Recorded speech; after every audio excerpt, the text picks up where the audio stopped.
দক্ষিণ কোরিয়ার নিয়ম অনুযায়ী ১৮ থেকে ৩৫ বছরের পুরুষদের ১৮ মাস সামরিক প্রশিক্ষণ নেওয়া বাধ্যতামূলক, আর বিটিএস সদস্যরাও এই নিয়মের বাইরে নন। বাধ্যতামূলক সামরিক প্রশিক্ষণ শেষ করেছেন বিটিএস সদস্য RM, জিন, জেহোপ, জিমিন, ভি এবং জাংকুক।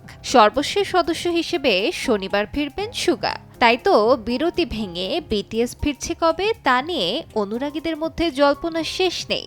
অবশেষে অপেক্ষার পালা শেষে আগামী বছরের মার্চে ফিরছে বিটিএস। বিটিএস এর মূল প্রতিষ্ঠান হাইবের বরাতে কোরিয়া হেরাল্ড জানিয়েছে এই তথ্য। হাইব আগেই জানিয়েছে সামরিক সেবা শেষে সদস্যদের প্রস্তুতির জন্য সময় লাগবে, তাই দ্রুত নয়, একটু সময় নিয়েই ফিরবে বিটিএস। বিটিএস এর ম্যানেজমেন্ট সংস্থা বিগ হিট বলছে এখনো আনুষ্ঠানিক কোনো তারিখ ঠিক হয়নি। মার্চের মাঝামাঝি সময়ে ফিরতে পারে ব্যান্ডটি। নতুন বছরে বিটিএস পুরো দল নিয়ে কাজ শুরু করবে।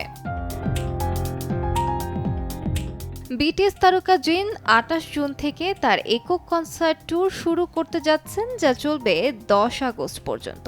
এ সময়ের মধ্যে বিটিএস এর ফেরার সম্ভাবনা কম, তবে ভক্তদের জন্য প্রি রিলিজ সিঙ্গেল বা অন্য কোনো চমক থাকতে পারে। আলিশা ইসলাম, সময় সংবাদ।